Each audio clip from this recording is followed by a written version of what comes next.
So I've decided to start doing some blogging.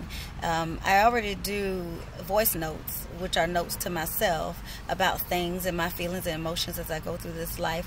I heard somebody today says we're in the middle of a life story.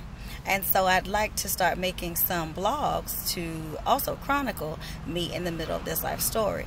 I had a situation this morning where one of my dear friends, who I love, a dear sister friend, is caught between two men. And so I wanted to address that topic today and just kind of give my thoughts on the situation. Both of the brothers have flaws. Hell, we all have flaws.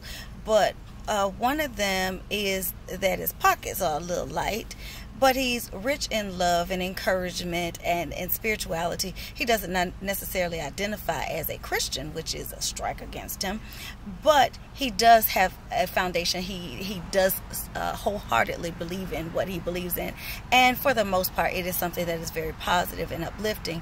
Not that it is similar to Christianity, but it keeps him grounded and true to himself. And so he's very true to himself. And he's a good person, and he treats my friend like a lady. He is very secretive, but what man is not? The other brother identifies as a Christian, is, got his name on the roll, and he's right there in walking in Christendom with us, but his principles and his behavior are not coinciding.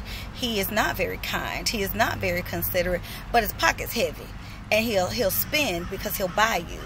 And so my friend is torn because she's loved and is very familiar with the gentleman with the heavier pockets, and the new one, he's new, but he makes her feel like a lady, and he's encouraging and he's enriching to her.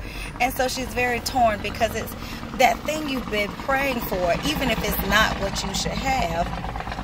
Truck's got a flat tire. That thing you've been praying for that you should not have, when that thing comes around and it's like, hey, I'm here, I'm what you've been praying on, what do you do? What do you do? And so my advice to her was to choose herself. To choose herself in this situation, because these guys are choosing themselves, and especially the heavy pockets, Deep Pocket has certainly been choosing himself. And so I said to her, sister friend, love yourself more.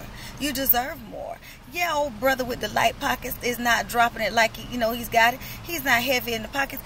But let's not forget that the other one, he was a little light in the loafers too when you first met him, and you encouraged him and you built him and you helped him, and now he's standing on 2 feet, and he even got a little brand new with you at one point, and now he's coming back around because he has done what my friend Ashley has so cleverly coined as, that nigga felt a shift in the matrix.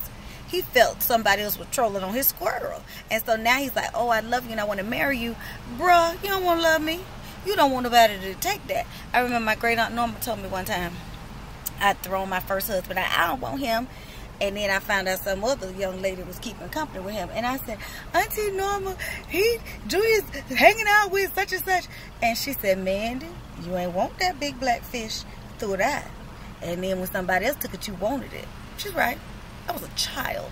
I wanted my toy back. You belong to me. And I play with you when it's time for me to play with you. And this young man has felt the shift in the matrix, and now all of a sudden my sister friend, who has been fabulous and flacker, she a bad little broad, now all of a sudden she's fabulous. No, nigga, she been that. Get your life.